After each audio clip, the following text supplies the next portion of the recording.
All right, we'll go ahead and get started here. It's 3 minutes after. Good afternoon, this is Chad Seegers. Today's topic of conversation is going to be how we help Chevron employees prepare for retirement as they get near and then after retirement. Today with me presenting is going to be Brian Stormont. He's managing partner out in our San Ramon office. I'm in our Houston office here. And so today's key points, we want to be brief, keep this around 20 to 30 minutes. We'll go over what it's like with an initial consultation proposal meeting when you're working with a firm, what crafting your financial plan actually means, what that process is like. Go over some decisions around retirement dates. There's some value add dependent on when you actually pull the trigger. Talk briefly about building your investment strategy as you get closer to retirement. And then what ongoing services look like after you actually retire and that maintenance, if you will, your situation. So the initial consultation process, usually it's a 60 to 90 minute or so phone conversation or in-person conversation that we have with clients. In the past, we would come down to Chevron's offices. A lot of times they take place at our offices as well. Nowadays, this stuff can happen over Zoom or Teams anytime. What we cover in that meeting, really, we're trying to understand what your own personal financial goals are. It's not just your investment goals, but your retirement goals. Do you have weddings coming up that you need to pay for? Do you and your spouse want to travel the first 10 years of retirement? And what does that look like? Questions that you may have about Chevron benefits. There are questions you have about retirement planning in itself. Will you run out of money? Am I going to be okay? Those are the basic questions we try to answer. And so the main thing we need from that initial meeting to give you some viable feedback is going to be a high-level overview of your CIP, for example, your 401k. How much is in Chevron stock? How much is in pre-tax versus after-tax dollars? That Chevron retirement plan, CRP or pension, what are your estimates based on when you think you're going to finally pull the trigger? And then if you have any ancillary things like the retirement restoration plan or stock options that we need to consider, we'll take a look at that as well.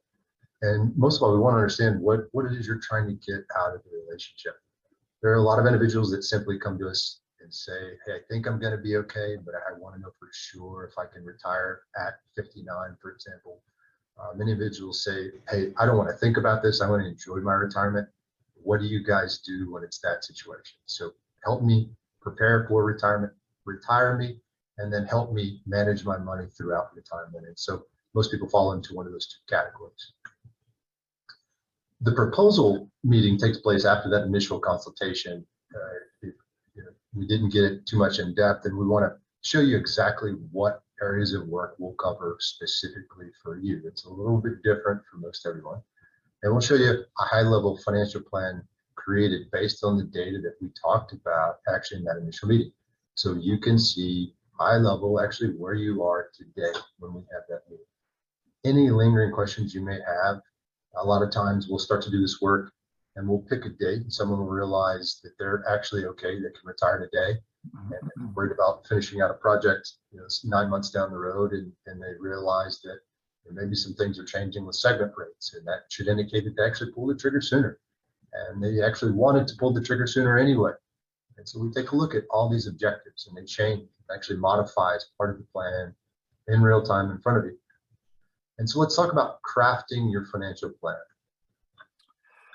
Yeah, so here, and just to kind of echo some of the things Chad discussed, our initial conversation with prospective clients is really, really low key. In fact, I would guess somewhere around 1 in 4 initial consultations that we did back when EOI was happening were people that were coming in the door, frankly, just to pick our brain.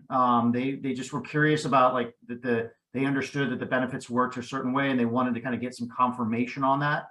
Some of those people ultimately later on went to become clients, and some of whom we never heard from again. And that's perfectly fine. We really view ourselves as an informational resource. But where someone has reached the point where they're saying, yep, you know what, this is something I need to do and I want to move forward working with a plan or an insight, then we move into really the financial plan phase. And there's really a series of steps that happen in this process. And the first one is really just getting organized. So this is where we're going to, look to get certain documents from you so that we can then be able to do our work on your behalf. So these are going to be things like pay stubs, bank statements, account statements, tax documents, certainly things around benefits at Chevron, like what your CRP lump sum might be. And we might even have you make some adjustments to that, like if the segment rates were to change. That's been a big topic of conversation this year. Again, tax documents, and then ultimately expenses. And we want to get into a real thorough analysis on what those expenses potentially look like, not only today, but all the way through retirement. So we want to have those conversations around, hey, all of a sudden, when you stop working, you're going to get 40 to maybe 60 hours a week of time handed back to you. What do you do with that? What does that look like for you? And it's not uncommon, certainly in the early years of retirement, where people, frankly, spend a little bit more than they thought they would. And there might be home projects that are on the horizon that we want to make sure are factored in. Maybe they want to help a child, perhaps put a down payment on a house, or pay for a wedding or something like that. These are all things we want to make sure are thrown into the consideration process. So what I'm going to do is I'm going to share my screen with you, and I'm going to show you some of the tools that we use to build this out. So what I'm sharing with you is a system called eMoney. eMoney is a financial planning software. There's a number of different products out there in the marketplace. Because we're an independent firm, we get to go out and take a look around and see what we think is the best product. And through our analysis, we've determined eMoney is the preeminent product in the marketplace today. And so this is what we prefer to use with our clients. And you can see we're looking at Joe and Jane Chevron here. And so Joe and Jane, they're thinking about going towards retirement. You can see Joe's got a $2 million ESIP, a $1.8 million lump sum. They've got some money at the Chevron Federal Credit Union. And so we're going to take all that information I just mentioned, all those documents, and we're going to load that into our system. So where they have maybe their house, maybe a couple of cars, their various investment accounts, we want to have all that in there. Obviously, any liabilities, income, expenses, all that needs to be factored in. The estate planning documents, you name it. Once we've entered that in, though, we're going to then be able to generate quite a lot of different reports that analyze their current situation in a variety of different ways, from a variety of different perspectives. So we'll be able to look at their retirement analysis, their life insurance need, their income tax situation, whether or not, if their education is part of the discussion, like how they look with the funding related to that. But arguably, one of the most important initial reports that we're going to look at is the cash flow report. And this is where the rubber really meets the road. So this is where we start to lay out the various income sources that they're going to have. So with Joe Chevron, obviously a fictitious client, but Joe's working this year. Next year, he's thinking about working partway through the year. You can see he's going to have a prorated salary. The 2022 bonus, though, will pay out in March of next year. Because he's basically working a quarter of the year, working basically till April 2nd, he'll qualify for the 2023 bonus that'll pay out the following year. In this case, Joe also has some retirement restoration plan dollars that'll pay out after he separates from service. And he also reached PSG 26 level a couple of years ago. So there's some stock options and restricted stock units and performance shares that are going to pay out. So we want to look at how things are appearing on paper right now. And for me, when I started to put on my planning cap, one of the first things I see over here on the right column is that, wow, we've got a few years down the road where it looks like the income flows are going to dive pretty considerably before Social Security benefits start. Maybe there's some tax planning opportunities. Also, we're going to take a look at their expenses. So again, here, we want to make sure that we've accounted for their living costs both today and further into retirement. Those things may change. In fact, we do a pretty deep dive on the expenses through a discussion about what they're going to look like now and what they might look like later on. So you can see, for example, in their vacation budget, they're expecting it to go up when they go into retirement. Property taxes may change. In this case, they're talking about moving, so those might adjust.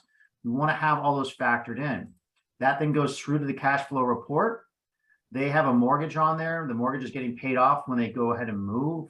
We've got some other expenses that are in here as well. So they're going to be retiring and moving on to the Chevron retiree medical plan. In this case, they're going to be on Anthem Blue. We want to make sure that that cost is factored up until they reach the point where they're eligible for Medicare. So again, building out all these cash flow models to see overall, how do they look? And in this case, you can see on this chart on the portfolio assets over on the right, their assets actually maintain themselves fairly well through retirement and they're looking pretty good in this case. So our initial reaction right now would be, yeah, this is looking pretty good for Joe and Jane. We want to go past that though. We want to do a deeper dive, and we want to look at opportunities that they may want to consider. So remember, I referenced the tax situation a couple of minutes ago. Well, we have a tax report generator that's going to project their tax burden as they go forward.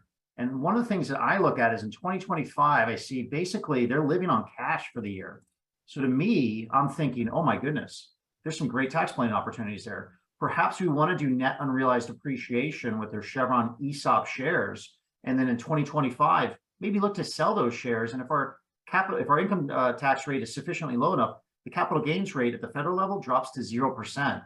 Boy, that'd be a big tax savings. Or perhaps we want to do some Roth conversions, get some of that pre-tax money, throw it over the fence to the after-tax sort of panacea, if you will, of tax-free growth in the Roth account. So this is, again, where we get to look at these different scenarios. And then what's beautiful is we then get to go in and build out models to play through that scenario and say, what is the net result of you maybe doing that NUA capital gain scenario? And we get to build that out and then actually demonstrate in a dollar and cents fashion what the benefit of that may look like. We also get to stress test the modeling. So we get to see, hey, what if I have a bear market early in retirement? What if I have a long-term care event? What if I do want to move? What if I spend more than I expected? What's the impact of that look like?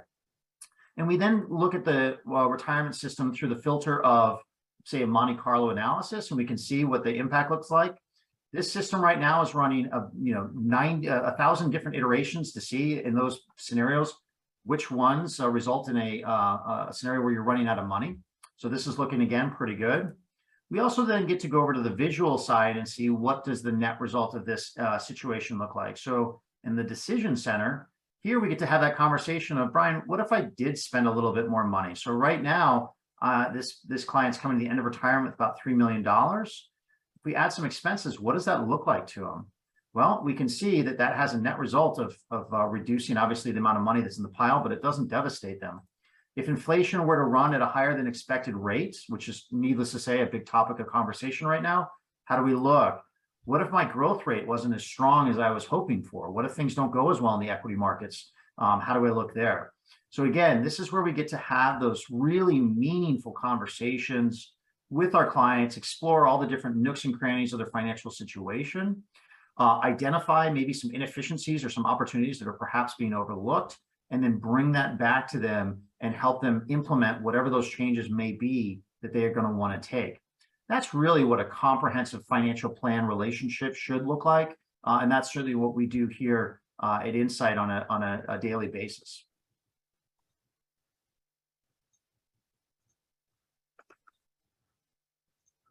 Thanks, Brian. So what Brian just went over is really the analyze and design portion of our process driven, much like Chevron is. It's the initial engagement, data analysis, design, and then implementation phase of the plan, because the plan is only as good as what the implementation is.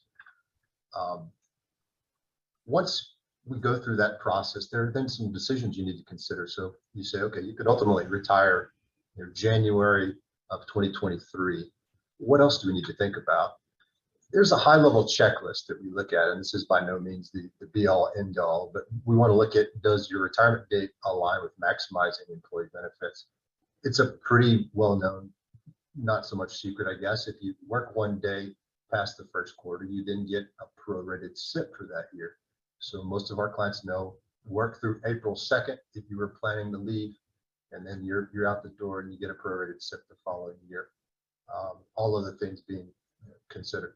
You need to sign up for Medicare. If you're getting close to 65, you absolutely want to get that stuff established before you walk out the door.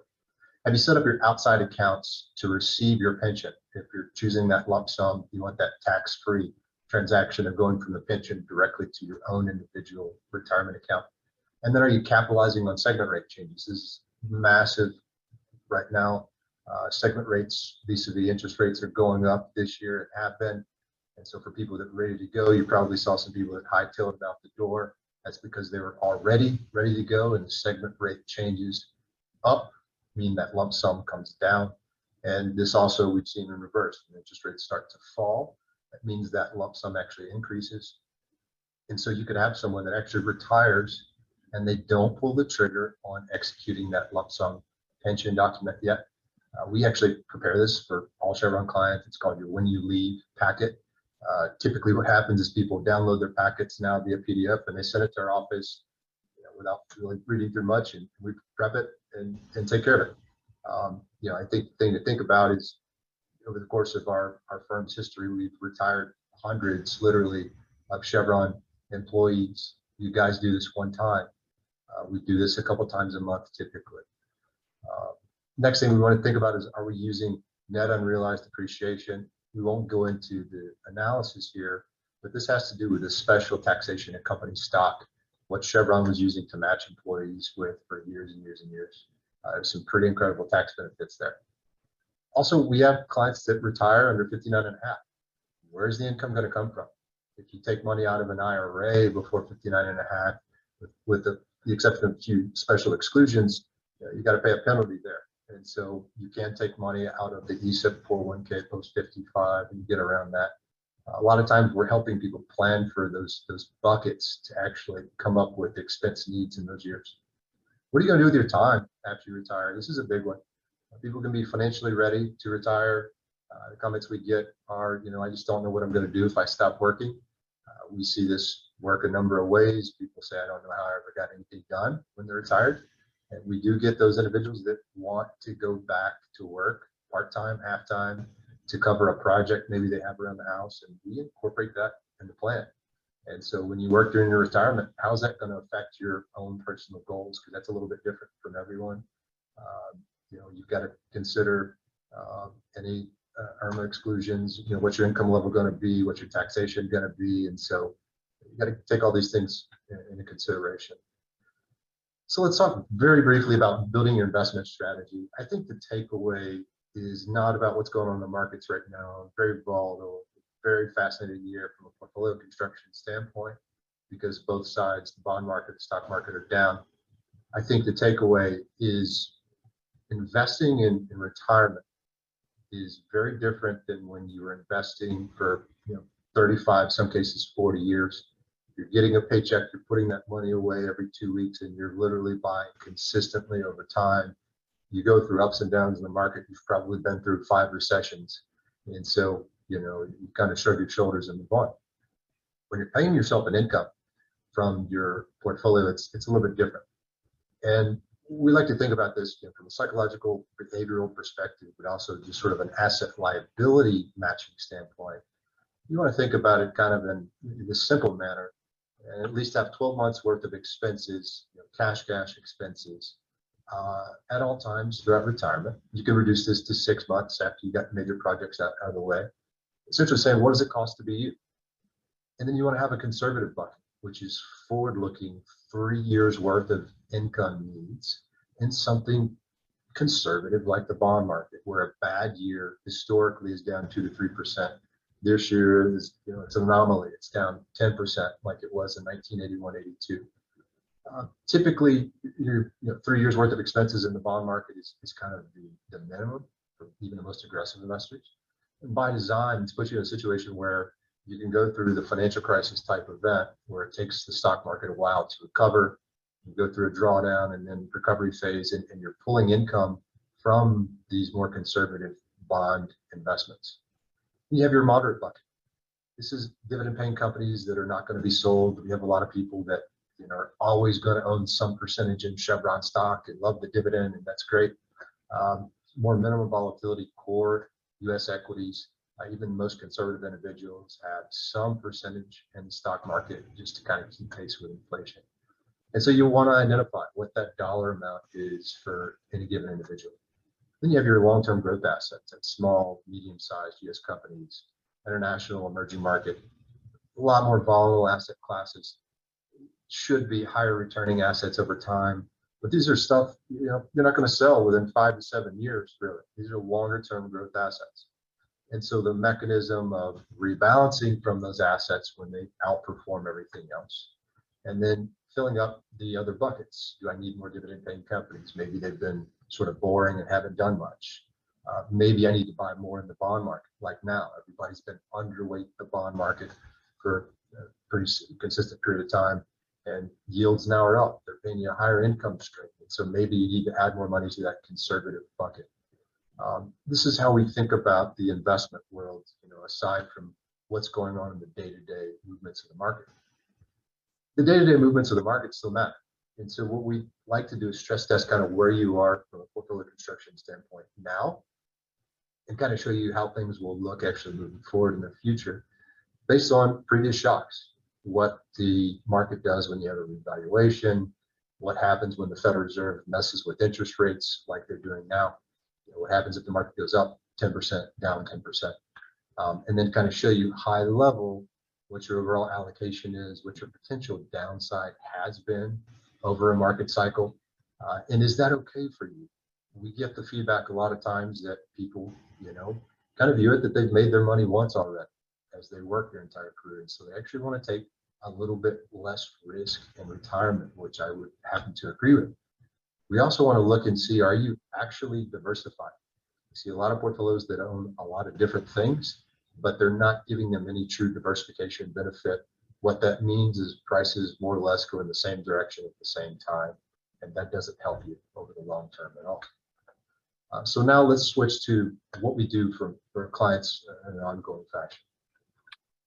Yeah, so here really often, a question might be, well, why Insight? Why would, I choose to work with your firm as opposed to somebody else? And, a couple of things that I think are unique to Insight is certainly we are a boutique firm. We are not subject to some giant corporate overlord. And we've been doing this a long time. We've obviously got a dedicated team, both in Houston and in the Bay Area, to work with clients, but we have clients, frankly, all over the country. And certainly today, in this day and age, with the technology available, we're able to service clients all over the country. Our view with our clients is we want to have consistent, reliable conversations with clients. We typically get together with clients on average about quarterly. Sometimes clients, if there's not a lot going on for them, maybe it's twice a year. If they're getting close to retirement, it might be once a month or more sometimes. But our emphasis that we really put with clients is we want to have a real good line of dialogue to make sure that we're on the same page. We're really about relationship. So again, we might sit down with somebody initially for that first initial contact or initial appointment, and maybe we don't actually do any work for them for another 5 years. But our view is we take a long-term approach in working with our clients. Now, a couple of key things that are becoming more present in the consciousness of consumers today are a couple key terms. So one is a fiduciary. We are fiduciaries. We are a registered investment advisory firm, which means we operate as a fiduciary under SEC oversight. I'm a certified financial planner, which means I'm also subject to the fiduciary rules as a financial planner. And what that simply means is, as a planner, I have to put your interests ahead of mine. And if there's any material conflicts of interest, I have to disclose them clearly. And if I fail to do that, I can be held liable. And so a lot of consumers are starting to understand, like, oh, that's a really important trait that I want to seek out. We've actually gone even the next step, and I believe that this is where the industry is trending towards. I'd like it to go faster, but it is what it is. We're also a fee-only firm, and what that means is we do not sell financial products that pay us a commission. Unfortunately, there are financial products out there that can pay very lucrative commissions, and whether you like it or not, that can cloud someone's judgment. We've just removed that from the equation. So really, there's only two ways that we get paid at Insight. It's either someone's hiring us to create a financial plan, and we're obviously being compensated for the time to do that, or we're managing some assets for the clients. And there we charge an asset management fee, but we're not charging, there's not commissions or anything of that being added into the mix that clouds our judgment. So it keeps it nice and transparent. And really, I think what clients, when we talk with clients about what do they appreciate most about the relationship with our firm, it's frankly that holistic approach that we take. As you can tell, for us, the emphasis is often going to be on that retirement upper left quadrant on the diagram you're seeing here on your page. I would argue that, frankly, until I know what's going on with that upper left quadrant, me giving advice on any of those other areas, be it investment allocation or tax strategies, or should you have long-term care, or should you drop life insurance, that's really, I would say, dereliction of duty, quite candidly. But once I know what's going on over that upper left quadrant, then we can start to feed out into those other areas and begin to address some of those other factors and give good, unvarnished feedback on how those other areas look. So really, as a firm, that is our holistic approach to our relationship with our clients. There, I'm just going to pause and open up the opportunity for anyone who may want to ask any questions, the ability to do so. You can do it either through the chat system or Q&A. I think we've got a couple of questions that came in initially. So if you do have any questions, feel free to go ahead and chat, enter that in, and we'll address those first couple of questions, I think. Thanks, Brian. Here's the first one. I'll let you take it. I'm 52. Is it too early to start planning for retirement? That's a great question. You know, obviously I'm probably a little biased in the answer here, but I would argue realistically, like there's no too early point. Unfortunately, for better or worse, we hear from clients regularly, frankly, where they say, gosh, I really wish I just started doing this like 10 years ago with you guys. And the reason is that small incremental changes that you could affect years in advance of retirement can have significant material impact at the end of retirement. One of the most classic examples of this is many people sometimes come to us saying, I want to retire next year. We look at their overall financial profile. They've got a mountain of money between the ESIP and the pension plan in pre-tax money. That means every penny coming out is going to be subject to ordinary income tax. If we could go back and do it all over again, I would try to get them to diversify their tax base with regards to their assets as they move towards retirement. So I would argue it's never too early to start, but at the same time, if you think it might be something you're interested in, come, sit down and have a chat with us. I think what we generally see in Houston is about 3 to 5 years out from retirement, which puts typically people in their mid-50s when we start to have conversations, just I'd say in mass. Next question, is Insight affiliated with Chevron? No, actually, we're an independent financial planning firm, as Brian mentioned, registered with the SEC. We're not paid by Chevron by any nature. This happened just sort of by where we are, San Ramon, California, where Chevron's headquarters has been, and then in Houston, Texas. And we got to know the benefits. We actually, frankly, enjoy working with Chevron employees. That you guys are process oriented. We've always been process oriented. We tend to be data driven in our analysis. You guys are as well. And so it's been a very enjoyable fit, really, really good people, but we are not officially affiliated with them or paid by them or anything. There's a question here, how do I get started? Yeah, kind of went over this a little bit. Getting started is typically these days, we get a random email from someone we've never talked to, or a phone call, and they talk to someone that has worked with us around them, and we have a conversation. And there are a lot of times where someone just has a one-off conversation about something that's going on in their life, and we can answer that. And I love getting those questions, so don't hesitate to ask us. We have people that have brother-in-laws in the business and all that stuff, and they know we know the benefit package pretty well, and so we answer questions and kind of go on with it. But it's a conversation. Usually, we work around schedules. I talk to people that are in Angola. We walk around, their scheduling of time. When they're here in the States, we get together, face to face. We work with people, as Brian mentioned, all over the country as well. And so nowadays with Zoom, videos of the world, and Microsoft Teams, we can get a lot done pretty efficiently there. And we have staff that takes care of a lot of the data inputs, that takes care of the scheduling for you guys, working around your schedule, making sure stuff fits rather than a lot of back and forth. I think that's about all the questions now. So I think we'll stop there, and thank you guys for the questions. I appreciate it. You need to contact us in any way. We've got our website out there. Segment rate newsletter actually goes out to most people as well. And then send us an email, give us a call. Happy to spend some time and talk with you. Thanks, guys.